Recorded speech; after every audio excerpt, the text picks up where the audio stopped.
Joining me now, retired Brigadier General and author of Besieged, General A.J. Tata. General, thanks for being here. Great to be with you, Liz. All right, General, let's start with this question of the day. This is so tragic. It's even more tragic, I think, when it happens at a holiday event like we saw in Nice. Now we see it in Berlin. 12 people dead, at least 48 injured, run over by a truck. In your opinion, given what you know, was this an act of radical Islamic terror? Yeah, absolutely. And it was great to hear President-elect Trump call it such. For the first time in 8 years, we're going to hear a president use the term radical Islam, and that is our enemy. President Obama refuses; he's golfing, and President-elect Trump is already acting presidential and doing the right thing by sending out his condolences to the families of the fallen and to the wounded. And this is an act of war. This is an act of terror. This is another NATO country that has been attacked that Obama turns his back on. And so this is par for the course. We've had France, as you pointed out, that's been attacked. Belgium, Germany, Turkey now. Turkey yesterday with the Russian ambassador shot in the back. That's another act of terror. So we've had attacks on the homeland. I don't know. It's like 7 or 8 NATO nations have been attacked. And Obama doesn't even think about Article 5, an attack against one, and an attack against. He really could care less about foreign policy. About everybody was worried about Trump and NATO. Well, Obama doesn't care about NATO. At least Trump's has it on his mind and is plugged Right. into. At least there's a conversation happening between the two of them here. General, ever since this happened yesterday, we've been told, mostly by left-wing politicians, by the mainstream liberal media, that we should be cautious. We shouldn't jump to conclusions because that's Islamophobic to assume that something like this would be terrorism. But the same elements of this attack, the truck that plowed into a group of people, we saw it in Nice. We just saw it attempted at Ohio State University. At what point does it become, does it stop being insensitive, as liberals would call it, to assume, to look at this and say, well, we will wait until the facts come in, but likely this is Islamic terror? I mean, the liberals are going to continue to say that, but it is Islamic terrorism. It's on the websites of ISIS. They are spreading the propaganda about how to do this. They learned the lesson from Al Qaeda. Al Qaeda went big, right? They took down 3,000 Americans on our soil.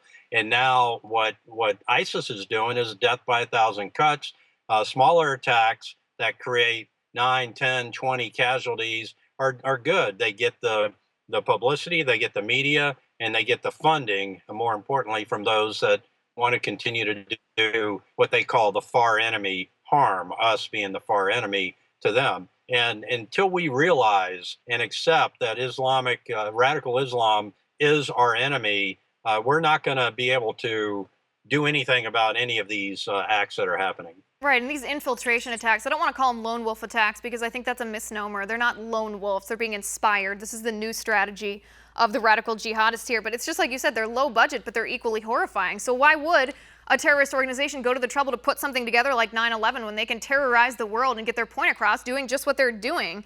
General, it is a little troubling to me, though. The German authorities don't seem to know much about the attacker. There was some talk, there were some reports yesterday that the German intelligence agencies heard some chatter before the attack. They even knew that the Christmas market was a target. They weren't able to prevent it, and then they allowed the perpetrator to slip through their fingers. Well, I think it's interesting. If you remember about a month ago, Merkel started talking about, forbidding the Islamic veil and the hijab and that kind of thing. And I think she was probably getting intelligence that something was being planned, and so she was probably trying to get the posture right. But she got so hammered by the left and by the radicals on the alt left that it's better to the alt left that this kind of thing happened that then we offend one person or several people in a religion. They would rather see this kind of thing happen than us offend Islam or Muslims. Right, and to me, she has this completely backward. I have no problem with Muslim women wearing full veils or hijabs, as long as it's their choice, they're not being oppressed by someone else. But this is Angela Merkel's fault. I don't want to sound too blunt here, but I think someone needs to call her out on this. If she hadn't let all these refugees into her nation, Germany wouldn't be suffering the amount of violence that they've been suffering for the past 2 years. Yeah, there's 1 million official refugees there, 2 million unofficial. And not only is that putting a strain on the economy and all the infrastructure there, just let's say 1% of them are terrorists. Well, that's what's happening here. Just one is a terrorist, and that's what happened here. And you know, there's no documentation. They're probably not going to be able to find this individual.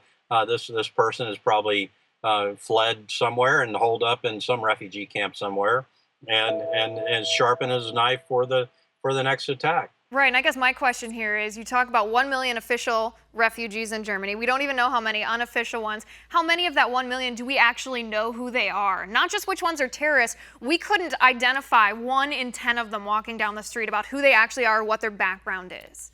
And the same thing here, Liz. Obama's lifting the ceiling on the amount of folks that we bring in here that are refugees. And you know, what's the vetting process there? Somebody brings some documents. It's not that hard to create a fake document, and then suddenly we're importing 100,000 folks in here. You know, let's say again 1% of them, you know, 100 people or 1,000 people are terrorists. You know, and they're here on our ground. And I promise you that has already happened. Right. I mean, it only took one man, Omar Mateen, to kill 49 people at Pulse nightclub. He was inspired by Anwar al-Awlaki online. I mean, it doesn't take a coordinated, organized terror cell. This is how their system, this is how ISIS system is set up now.